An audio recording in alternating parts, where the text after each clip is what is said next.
मुसाफिर.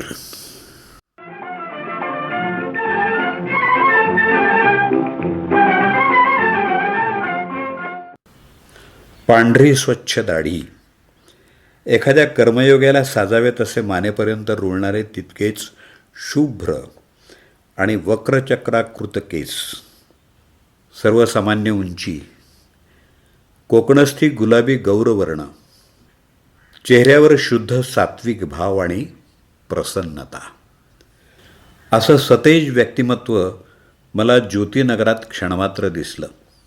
त्यांच्याशी स्वतःहून बोलण्याचा मोह झाला म्हणून मी त्यांच्याकडे वळलो. तोच, अरे भिडवई, किती दिवसांनी भेटतोयस, अशी कर्कश हाक माझ्या कानावर पडली आणि 90 अंशात वळत माझा काटकोन झाला. अरे वा, क्या बात आहे, व्हॉट ए प्लेजंट सरप्राईज. खरं म्हणजे अनप्लेजंट. अशा माझ्या तद्दन संभावित प्रतिक्रियेला दाद म्हणून त्यानं मला कडकडून मिठीच मारली. कसा आहेस, काय करतोस, ती सध्या काय करते, या त्याच्या प्रश्नाच्या प्रत्युत्तराला कोण ती, हा श्लेष कळल्याचं दाखवत तो कविलवाणा हसला. नक्की भेटू, बोलू, असं जुजबी वचन देत मी सुटका करून घेतली आणि प्रस्तावित परिचयासाठी आतुर झालेला मी अधीरतेनं वळलो तोपर्यंत ती धवलाकृती अंतर्धान पावली होती. मनाला लागलेली चुटपुट, अनामिक हुरहुर, विलक्षण उत्कंठा आणि अस्वस्थता घेऊन मी घराकडे परतलो. माझी अनिवार्य ओढ आणि अदम्य इच्छाशक्तीचा परिपाक म्हणून ज्योतिदेवीच्या मंदिरात सिमेंटच्या बाकावर ते गृहस्थ ध्यानस्थ बसलेले मला दिसले. त्यांची समाधी भंग पावेतो अस्मादिक तिथंच श्रद्धेनं उभे राहिले. त्यांनी डोळे उघडल्यावर, तुमचा माझा परिचय नाही, ओळखही नाही, तरीही तुम्हाला मनापासून हॅलो म्हणण्यासाठी आणि कडकडून शेकहँड करण्यासाठी मी उभा आहे. माझं अभिवादन प्रसन्नतेनं स्वीकारत, नमस्कार, मी विकास पत्की, कविता बागेच्या दक्षिण हाताला असलेल्या अपार्टमेंटमधल्या अमुक अमुक क्रमांकाच्या सदनिकेत राहतो. भेटू, बोलू, असं म्हणून अत्यंत विनयानं माझं नाव जाणून घेत त्याने माझा निरोप घेतला. यथावकाश आमच्या ओळखीचं रूपांतर परिचयाचं दीर्घ परिचयात झालं.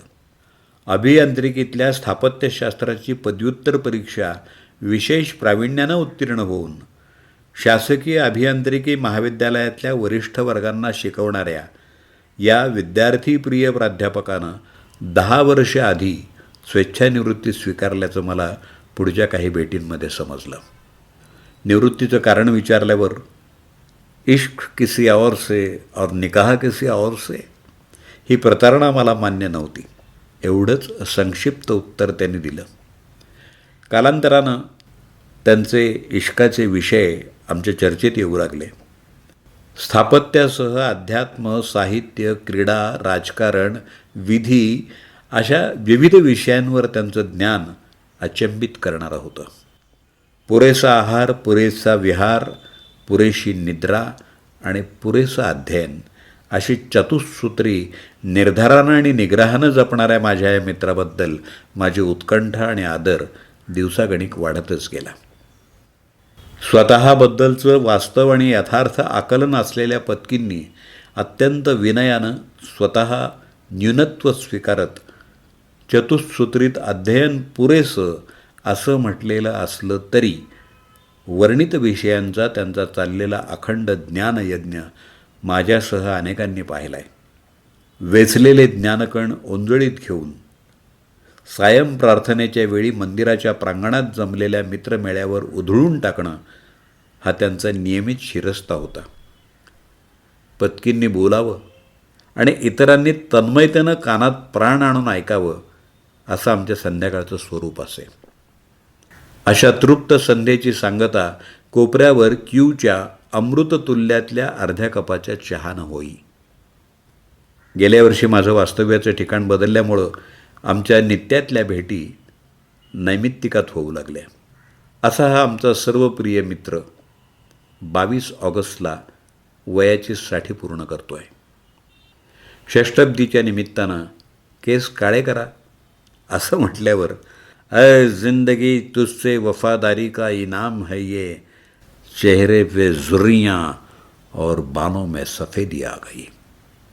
हा मुनव्वर राणांचा शेर ऐकून 60 वर्षाच्या सुकृताचं दाम मोजून ही धवलता प्राप्त झालेली आहे, तिला काळं कसं फासू असं म्हणून ते स्वतःच खळखळून हसले. कांदा लसूणही वर्ज्य करून व्रतस्थ जीवन जगणाऱ्या माझ्या या मित्राला आणि त्याच्या स्वीकृत मुसाफिरीला मनापासून शुभेच्छा.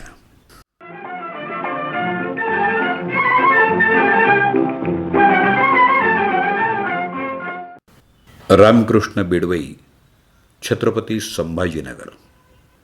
Mobile number 9960116300. अभिवाचन दत्ता सरदेशमुख.